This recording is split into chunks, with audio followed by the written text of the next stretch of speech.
प्रधानमंत्री जी, बहुत हद तक फोकस इस कैंपेन में राष्ट्रीय सुरक्षा पे रहा है। आपके जो विरोधी हैं वो कहते हैं कि पीएम बार बार Balakot, surgical strike, air strike का जिक्र इसलिए करते हैं क्योंकि वो लोगों का ध्यान रोजगार, एग्रेरियन डिस्ट्रेस, किसानों की हालत, इन तरह की चीज़ों से भटकाना चाहते हैं। आप इस आरोप को कैसे देखते हैं? आप कांग्रेस के स्पोक्सपर्सन हैं कि न्यूट्रल मीडिया है? बिल्कुल न्यूट्रल मीडिया है। बुरा लगता है भाई, आप लोग भी जानते हो यार। तो मेरी अपेक्षा है कि मेरे जितने भी भाषण हुआ है वो आपके पास रिकॉर्डेड है। हम तो स्पीच एनालिटिका करते हैं। वही उसका एनालिसिस कीजिए।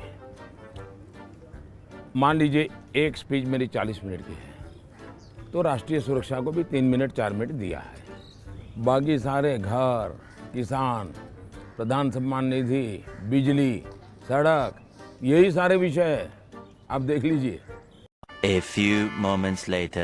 देखिए 2008 में हम 26/11 के बम धमाकों की चर्चा करते हैं, लेकिन आप अगर देखेंगे उसी एक साल में सीआरपीएफ रामनगर में बम धमाके हुए, जयपुर में बम धमाके हुए, पुणे में बम धमाके हुए, गुवाहाटी में हुए, अहमदाबाद में हुए, यानी नवंबर से लेकर उस एक साल में। लेकिन सरकार सोई नहीं जी।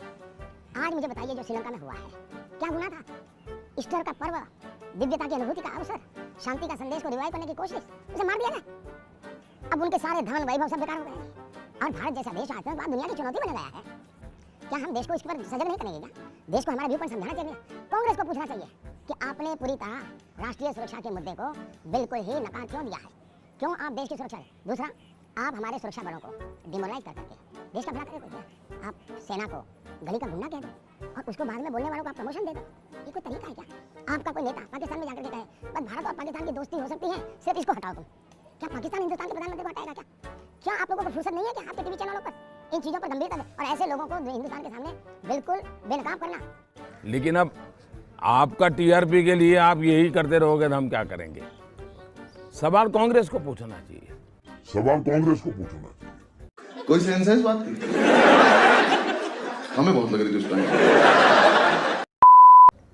न्यूट्रल मीडिया का काम है कि नहीं है? कांग्रेस के सवालों को लेकर के आप कितने दिन तक घूमते फिरोगे भाई? आप अपने सवाल लेके निकलिए ना। ये सवाल सिर्फ मैं नहीं, आप नहीं, पूछता है सारा भारत। सरकार कहती है कि जॉब क्रिएशन ऐतिहासिक स्तर छू रहा है, अनएम्प्लॉयमेंट लेकिन नंबर 1 इशू है। क्या इसमें आप विरोधाभास देखते हैं? आप फिर ये कांग्रेस का एजेंडा फिर आप लेकर के चल पड़े हो, आप उसी को आगे बढ़ा रहे हो। क्या सेवा कर रहे हो मुझे मालूम नहीं है। बुरा लगता है भाई, आप लोग भी जानते हो यार। आपके आज तक की जो ऑफिस है उसमें अब बैठने की जगह नहीं है, यानी आपको कई लोगों को खड़े रहना पड़ता है। क्यों? इतने ज़्यादा लोग आपको रिक्रूट करना पड़ा। अब यो जिस दफ्तर की आप चर्चा कर रहे हो, अब आप कांग्रेस के नेताओं को बुलाओ, आपके दफ्तर में कितनी मुसीबत आई है, इतने नौजवान आपके यहाँ काम में लगे हैं, उनको दिखाओ भी, देखिए ये रोजगार है। ये आपकी बात सही है, लेकिन हकीकत ये भी है कि जॉब क्रिएशन हिंदुस्तान का जो भी सरकार रही उसके लिए एक बड़ा चैलेंज है। आप चाय पीजिए। मैं कोई आपसे जानना ये भी चाहता हूँ, कोई चाय पियोगे तो बीजेपी वाला नहीं कहेगा। हेलो फ्रेंड, चाय पी लो।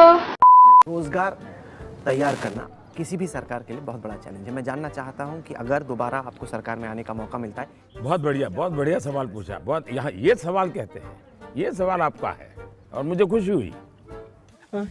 आपकी सरकार के पहले 5 साल के कार्यकाल में एक बहुत बड़ा फैसला डिमोनेटाइजेशन का था।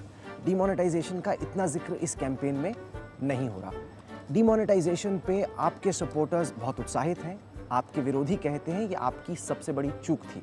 5 साल बाद जब आप अपने कार्यकाल को देखते हैं, क्या आप डिमोनेटाइजेशन को अपनी सबसे बड़ी कामयाबी या अपनी सबसे बड़ी चूक? नोटबंदी चुनाव के लिए नहीं की थी। ब्लैक मनी ने सबसे बड़ा, हमारा डिमोनेटाइजेशन ने ब्लैक मनी पर ऐसा बड़ा हमला बोला है कि देश की मानसिकता में बहुत बड़ा बदलाव आया है कि ईमानदारी के रास्ते पर चलना है और इससे इकोनॉमी को भी बड़ा फायदा हुआ है। झूठ बोलो, बार बार झूठ बोलो। हम ये भी जानना चाहते हैं कि अर्थव्यवस्था की जो आपकी मैनेजमेंट रही है उससे आप कितने संतुष्ट हैं? बहुत ही संतुष्ट हूँ। आप 2014 को देखिए, हेडलाइन बनती थी महंगाई। आज महंगाई की चर्चा ही नहीं है कुछ चुनाव में। और आपने किसी कांग्रेसी नेता को पूछा ही नहीं कि भाई 2014 में महंगाई थी, अभी नहीं है। आपका क्या कहना है? एक बार भी नहीं पूछा। खैर वो आपकी उन पर हम बहुत मेहरबानी। सवाल पूछते हैं, वो कहते हैं कि आप लोग ऑपोजिशन के ही महंगाई कम हुई ये बात तो कभी नहीं पूछा गया है, क्योंकि जनता के सामने झूठ बोलना उनके लिए बड़ा मुश्किल है जी, बड़ा मुश्किल है जी। हिपोक्रेसी की भी सीमा होती है। एक सवाल उठता है इंस्टीट्यूशंस की ऑटोनॉमी का। हमने हाल में देखा किस तरीके से सीबीआई के अधिकारियों के बीच में लड़ाई हुई। आपके जो सबसे कट्टर विरोधी हैं वो बार बार आप पे ये आरोप लगाते हैं कि आप भारत के इंस्टीट्यूशंस को कुचल रहे, इंस्टीट्यूशन फ्रीडम ऑटोनॉमी को आप क्रिपल कर रहे हैं। इंदिरा जी को तो बयान है जी कि जुडिशरी सरकार के अनुकूल होनी चाहिए। उनके तो आइडियोलॉजिकल है। नहीं मानते ना ये? बिल्कुल नहीं, मैं मानता हूँ स्वतंत्र होनी चाहिए, और मैंने जीवन ऐसे जी करके दिखाया है।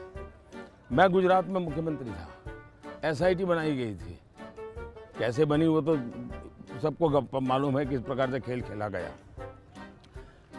एक सामान्य पुलिस वाले के सामने गुजरात का मुख्यमंत्री चुपचाप अपनी गाड़ी में गया, कोई हो हल्ला नहीं। 9 घंटे तक मेरा इंट्रोगेशन हुआ था। क्यों? मैं इंस्टीट्यूशन को ऑनर करता हूँ, और इंस्टीट्यूशन को ऑनर करना ये हिंदुस्तान के सब नागरिक का दायित्व है, राजनेताओं का विशेष दायित्व है, और सरकार में बैठे उनका और ज्यादा दायित्व है। Allow to rest.